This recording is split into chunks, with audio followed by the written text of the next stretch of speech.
It is now clear that Professor Kithure Kindiki is the Deputy President of Republic of Kenya, and this is after succeeding Rigathi Gachagua, who was impeached by both the Parliament and the Senate.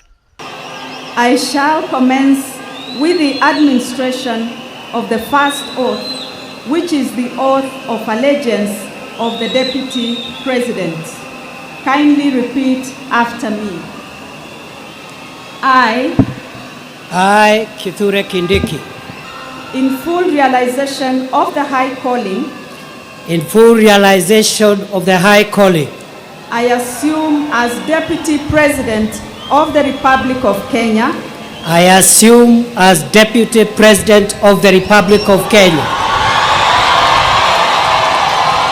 Today I'm going to explain why Kindiki becoming the Deputy President is a blessing to him, to the people of Mount Kenya, and small communities in the country, while at the same time, him becoming the Deputy President of Kenya is bad for people of Mount Kenya region. Now, let us look into the scenarios which has led to Kithure Kindiki becoming the Deputy President of Republic of Kenya. How did it start? It started after motion of impeachment was tabled in the National Assembly and was overwhelmingly supported by the MPs. 281 voted for the impeachment of Rigathi Gachagua. Then the motion was taken to the Senate, and the Senate, 53 senators out of 66 supported the impeachment motion against Deputy President back then, Rigathi Gachagua. After the successful impeachment in both houses, Rigathi Gachagua went to court to block Professor Kithure Kindiki from being sworn as the next Deputy President. Immediately, Rigathi Gachagua was successfully impeached in the Parliament. President William Ruto funded the name of Kithure Kindiki, or nominated Kithure Kindiki, and forwarded his name to Parliament, and Parliament overwhelmingly supported him. But on the other hand, Rigathi Gachagua went to court to prevent him from being sworn in, and now that delayed the process of swearing in Kithure Kindiki. But on that day, High Court lifted conservatory orders that blocked Kithure Kindiki swearing in. The three-judge bench, comprising Justice Eric Ogala, Anthony Mrima, and Freda Mugambi, cited the need to ensure continuity in the office of Deputy President. That was the first legal setback for Rigathi Gachagua in court. The specific constitutional functions assigned to that office remain unfulfilled. For clarity, not even the Speaker of the National Assembly may discharge the functions vested in the Deputy President under Articles 147, Sub-Article 2 of the Constitution. In light of the above, we are convinced and hereby find that the current constitutional framework does not envision any scenario in which the office of the Deputy President will remain vacant, except during the brief period required to fill such a vacancy. Another equally important provision that adds credence to the above position, that the office of the Deputy President cannot be left vacant, is Article 146(3) of the 2010 Constitution. However, before we interrogate the said provision, suffice to note that Article 150, Sub-Article 2 of the Constitution, which is on the removal of the Deputy President, has it that the provisions of Articles 144 and 145 relating to the removal of the President shall apply with the necessary modifications to the removal of the Deputy President. You see, Rigathi Gachagua, and as well through his legal team, which was led by Paul Muite, challenged the formation of three judgment, arguing that only the Chief Justice, not Deputy Chief Justice Philomena Mwilu, could constitute such a bench.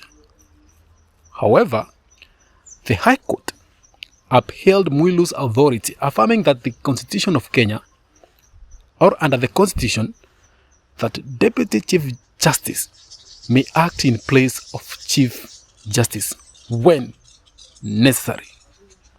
And that was the second legal setback for Rigathi Gachagua. The applications for conservatory orders are hereby disallowed. 2. The conservatory orders issued on 18th of October 2024 in Keregoya High Court E015/2024 are hereby discharged and or set aside. Costs of these applications shall be incurred. We grant leave for appeal, typed proceedings and certified copies of this ruling to be availed to parties at cost or as it may be. We will mention this matter on 7th of November 2024 at 2 p.m. in the open court. This ruling shall forthwith be uploaded in the court tracking system. That is the ruling of the court. Now, moving away from that, Kindiki is the Deputy President of Republic of Kenya. The second Deputy President of Kenya after 2022 general election. Why Professor Kithure Kindiki becoming the Deputy President of Republic of Kenya is a blessing? First, even before President William Ruto became the president, during campaigns, Kithure Kindiki was favored by many MPs. And at one time, President William Ruto asked people from Mountain, leaders from Mountain, to choose whom they want to be his running mate. In other words, whom they wanted to be his deputy president when they assume office. And according to what sources said, and at one time William Kabogo, former Kiambu governor, stated that Kindiki was overwhelmingly supported by those MPs. The Honorable William Ruto, His Excellency the President, opened up a discussion with leaders to help him identify a good deputy president. And presentations were done by a good team of people who had done a lot of research, saying if Tinga and Martha are the candidates on that side, which combination of William Ruto and who would be best suited to counter that one and win. So when that presentation was done, the best combination at that point, mark my words, at that point, don't ask me about today, by the technocrats, was a mixture of William Ruto and Kindiki. Would have done better against Tinga and Martha. And that was the discussion there. And I remember that we were about 24 thereabout. The discussion went sana deep, until they decided we are going to take a vote. Whether people had lobbied for those people or not, I do not know, because I came just like an hour before now what's happening. And sure, as night follows day, pop, vote was done. This guy got 3, my deputy president. I think when Anne Waiguru got 1. I said I'll not name names. But you haven't named names. It's just so someone else got 1, and this other one got 20. I think 20 or 21. So a majority. 90%. Right. Okay. And that decision was communicated to them. They were brought back in. They were told this is the position, and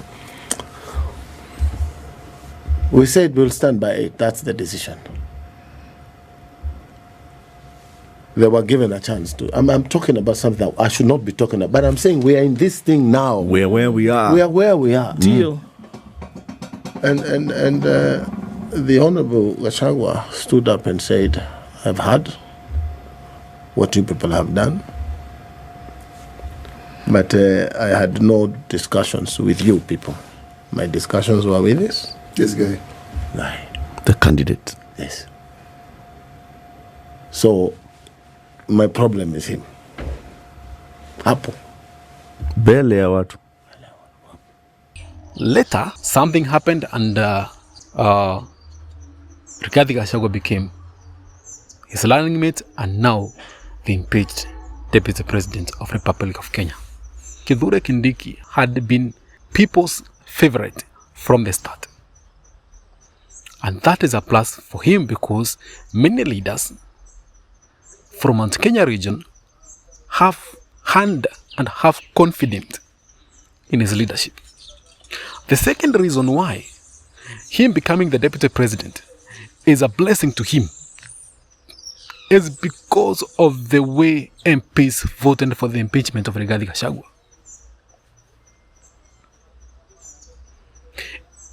Very few MPs from the mountain abstained or voted no to the impeachment of Rigathi Gachagua, which is another indicator that leaders from the mountain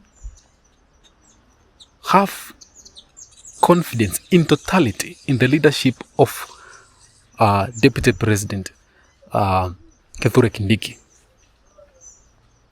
And even when his name was funded to the parliament, the whole parliament almost unanimously supported him to be the next DP, which is a blessing to him that he has goodwill of leaders, something that has been proven by them twice, before elections and after elections. The third reason is because from where he is coming from, Kithure Kindiki comes from Tharaka Nithi County. And Tharaka Nithi County is in the east of the mountain region. And he has become the very first senior politician from that region to hold such an higher office. And him becoming from a minority or a small community, it will give him and the community a chance to be known politically, a chance to be respected politically. Okay, because Kindiki will be calling the face of Kenya. Kindiki is in the kitchen where decisions for the country are being made. So his region will tend to benefit from him. It gives him small communities in the country that they can hold such big office. Remember, politics in Kenya are determined by ethnicity. Where are you coming from? Where are you coming from? Which is your community? And you know, if you come from a minority or from a small community, it was hard in this country, to hold such an office. Let it alone even dreaming to become the president of Kenya. That is giving hope that these small communities, even with their small numbers, can hold such an high office or even a higher office of that of a president. And their point, and Kithure Kindiki becoming the deputy president, it proves that even small communities in this country can be taken seriously. And that has sent a very strong signal, strong statement that things even can work to the minority. All right? And now to the fourth reason why Kithure Kindiki becoming the deputy president is a blessing to the people of the mountain. During campaigns, William Ruto promised the mountain that his deputy would come from that region. And that's why he went ahead to pick Rigathi Gachagua to be his running mate and his deputy before his impeachment. And by returning the position to people of the mountain, beside William Ruto keeping his word, the seat has remained in the region.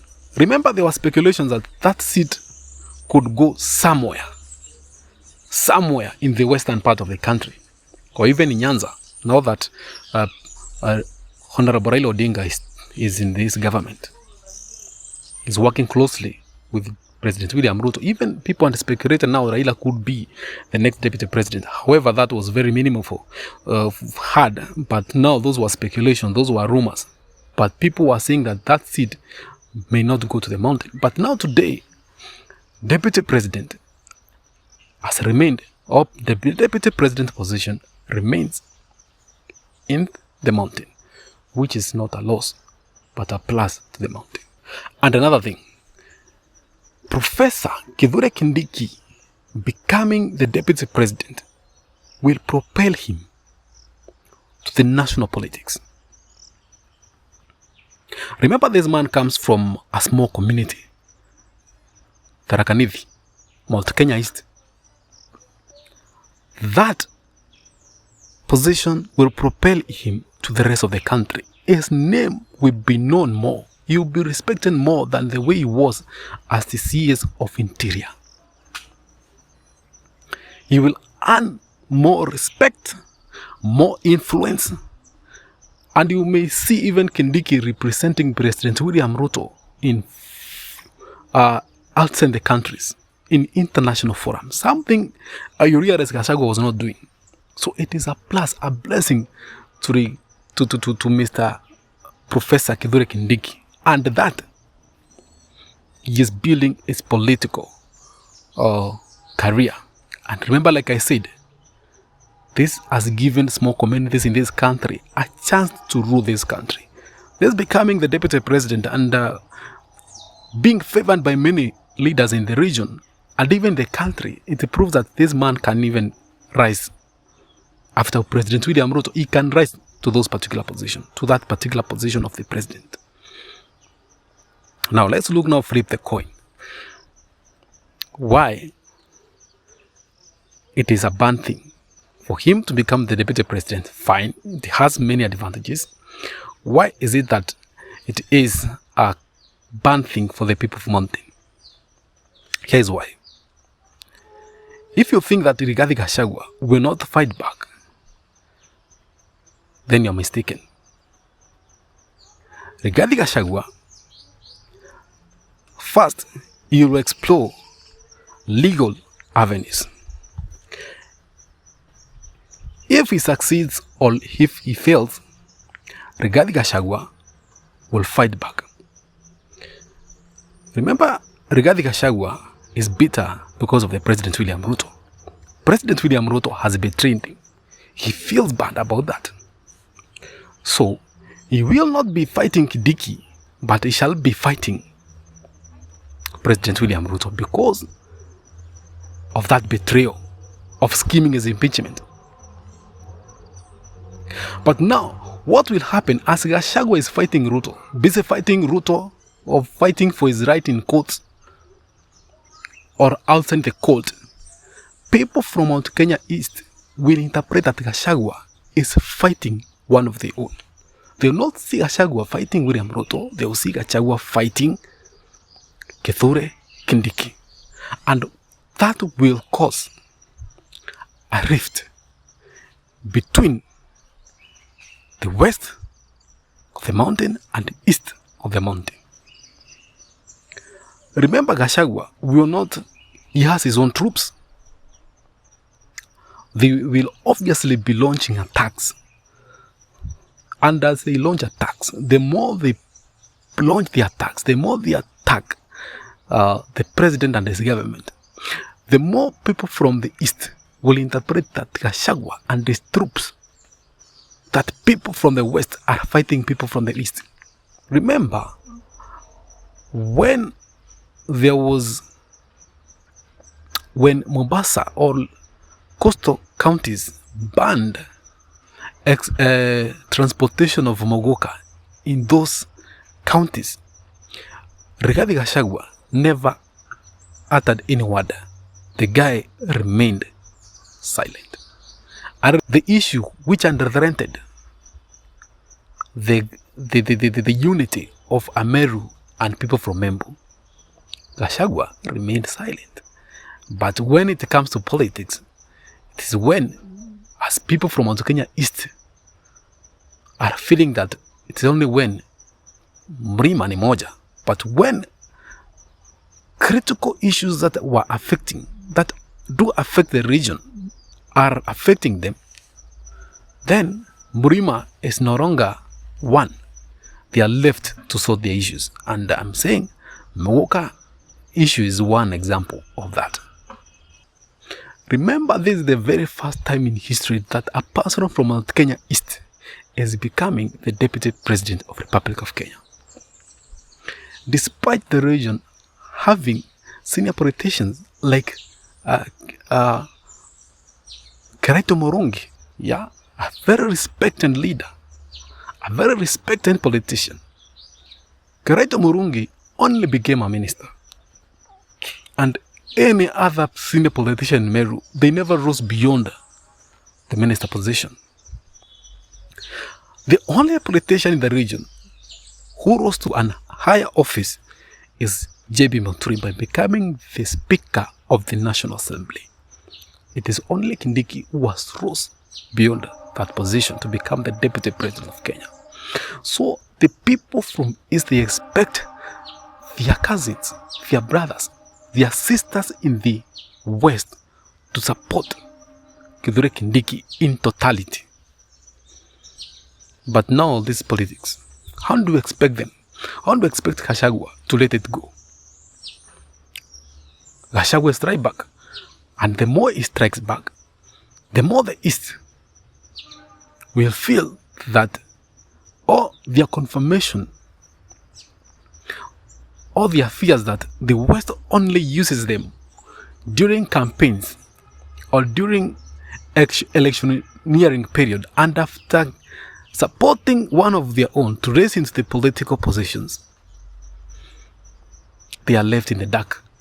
And that has been the feeling. And elders from the region have been talking about it. So many leaders, we have heard them talking about it, that it is time for the West to support the East. And even we have seen politicians from the West commenting about that our brothers, it is right now to support our fellow people, our fellow cousins, our brothers and our sisters in Embu, Tharaka and Meru. And why? For the unity of Mount Kenya region. But I'm telling you one thing, that Kindiki will face opposition in the West. Now, let us look into other factors. Obviously, Mother Karua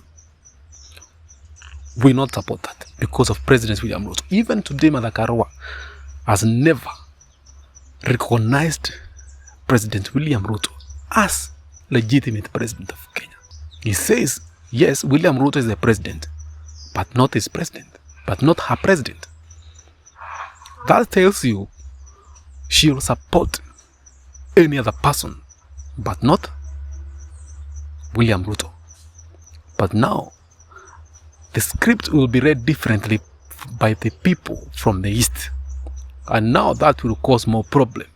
That will undermine the unity of the mountain for the very first time. And when we add even Jeremiah Kioni into the picture and his forces, and the way Kioni attacks President William Ruto, and the way they were betrayed by Raila Odinga, who is in government, they will obviously support somebody else like Kalonzo. And do you think people from the East will interpret that they are supporting Kalonzo? They will interpret that these people are fighting Kithure Kindiki. And that is how the mountain will become more split than before. The rift will be there permanently. Because now this is the very first time Mount Kenya East has rose to the position of deputy president. And now, this politics, anybody is ambitious. They may want even that seat in 2032 after President William Ruto retires from politics. I could be wrong, because that is my thinking.